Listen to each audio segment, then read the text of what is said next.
আসসালামু আলাইকুম দর্শক, সবাইকে স্বাগত জানাচ্ছি। আমি মশিউর রহমান রিয়াজ। আমি আজকে এসেছি সাতক্ষীরা সদর উপজেলার উত্তর দেবনগর গ্রামে, যেটা হচ্ছে সাতক্ষীরা সদর উপজেলা থেকে 12 থেকে 15 কিলোমিটার দূরত্ব। আমি আজকে আপনাদেরকে দেখাবো একটা বিষয়, ওল কচু সম্পর্কে, যেটা কিভাবে চাষ করে, এবং এখানে আপনাদেরকে আমি সরাসরি দেখাবো। বর্তমানে সেটা মাঠে রয়েছে, তো আমরা এখানে সেটা দেখাবো। তো হচ্ছে যে ওল সম্পর্কে যদি একটু বলে নিই শুরুতেই, ওল হচ্ছে সাধারণত চৈত্র বৈশাখ মাসে লাগানো হয় এবং 7 থেকে 8 মাস পরে এটা কার্তিক অগ্রহায়ণ মাসে সাধারণত তোলা হয়ে থাকে। আর এটা লাগানো হয়ে থাকে যে জমিটা একটু উঁচু এবং যেখানে রৌদ্র ভালোভাবে পড়ে, মানে ছায়া মুক্ত স্থানে।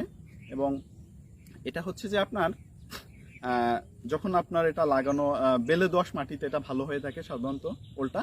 এবং আমরা যখন এটাকে লাগানো হয়ে থাকে আর কি, তখন এটা 8 থেকে 10 সেন্টিমিটার ভিতরে বীজটা লাগানো হয়ে থাকে।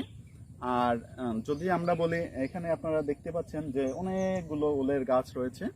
এটার চারা থেকে চারার দূরত্ব সাধারণত 30 সেন্টিমিটার হয়ে থাকে। তবে যদি ওলের বীজটা কপির মানে ওল কচুর বীজটা হচ্ছে যে যদি একটু সাইজ বড় হয়ে থাকে, তখন সাধারণত 30-এর একটু বেশি আপনারা নিতে পারেন। আর এটা হচ্ছে যে অনেক পুষ্টিগুণ সম্পন্ন একটা সবজি, আপনারা জানেন।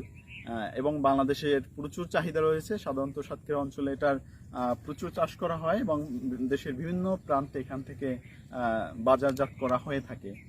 সুতরাং আমরা এটাকে আপনাদেরকে একটু দেখাবো। আমি যদি একটু সামনে দেখাই আপনাদেরকে, যে গাছগুলো যে স্টেজগুলোতে আছে বেশ সতেজ আছে, দু একটা পাতা একটু হলদে হয়ে আছে। খুব ভালো লাগছে আসলে, নিরাবিলি একটা পরিবেশ এখানে। আশা করি আপনারা উপভোগ করবেন। আর হচ্ছে যে যাদের চান তারা হচ্ছে যে এই অঞ্চলে ঘুরে আসতে পারেন, এবং এখানে প্রায় দু একটা বাড়ি পরপরই আপনারা এরকম ওল কচুর চাষ দেখতে পারবেন। এবং এছাড়াও এই অঞ্চলে সাধারণত অন্য যে কচু, মুখী কচু বা অন্য যে কচুগুলো রয়েছে সেগুলোর চাষও হয়ে থাকে। এবং আরও নানান রকম এই অঞ্চলে যেহেতু ঘেরের সংখ্যাটাও বেশি, সুতরাং অন্যান্য সবজিও এই অঞ্চলগুলোতে বেশি হয়ে থাকে।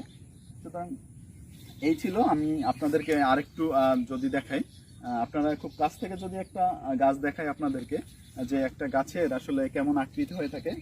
আপনারা দেখবেন যে একটা 3 থেকে 4টা শাখা হয়ে থাকে, এবং এরপরে আবার আরেকটা শাখা বের করে, এটা পাতায় মূলত, সেখানে আবার 2-3টা হয়ে থাকে। পাতাগুলোর আকৃতি যদি দেখাই, আপনারা যারা আর কি কখন দেখেন নাই, অনেকেই আমরা চিনি না, ওল কচু চিনি,